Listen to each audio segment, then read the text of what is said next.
من معاني ساقها المولى لنا بمحبة وفي الإله تآخي.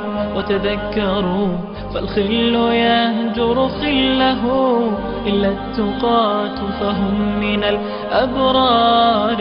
كم من معاني ساقها المولى لنا بمحبة وفي الإله تآخي. وتذكروا فالخل يهجر خله إلا التقاة فهم من الأبرار. يا أخي العظم لنا ما بيانا نبني طريقا بالتقى مزدانا. فضائل الأعمال نسقي غرسها لتكون في روض الهدى بستانا. لتكون في روض الهدى بستانا. يقول النبي صلى الله عليه وآله وسلم عن عباد من عباد الله عز وجل: إن لله عبادا ليسوا بأنبياء يغبطهم النبيون والشهداء يوم القيامة على منابر من نور. الأنبياء يغبطونهم وهم ليسوا بأنبياء. قال الصحابة: من هم يا رسول الله؟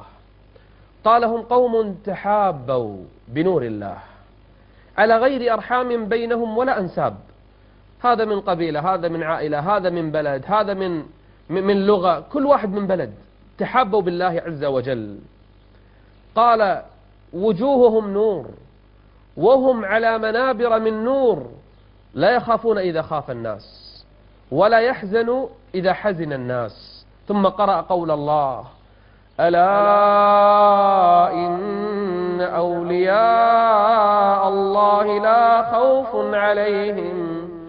لا خوف عليهم ولا هم يحزنون. من بركات الأخوة الصالحة والصحبة الصالحة أن العبد المؤمن إذا دخل في الجنة ثم بحث عن أخيه في الله، قصرت حسناته ما دخل الجنة، حسناته قليلة لكن كان معه في الدنيا، فإنه يسأل الله له الشفاعة: يا رب إن فلانا كان معنا، يصلي معنا، يصوم معنا، يحج معنا، كان معنا في الدنيا، قصرت حسناته دخل النار. فيقول الله عز وجل للمؤمنين في الجنة: اذهبوا فأخرجوا من النار من كان في قلبه مثقال حبة خردل من إيمان.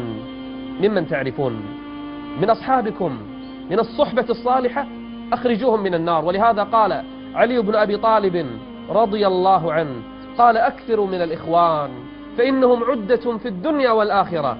ألم تسمعوا قول الله عن أهل النار في النار: فما لنا من شافعين ولا صديق حميم.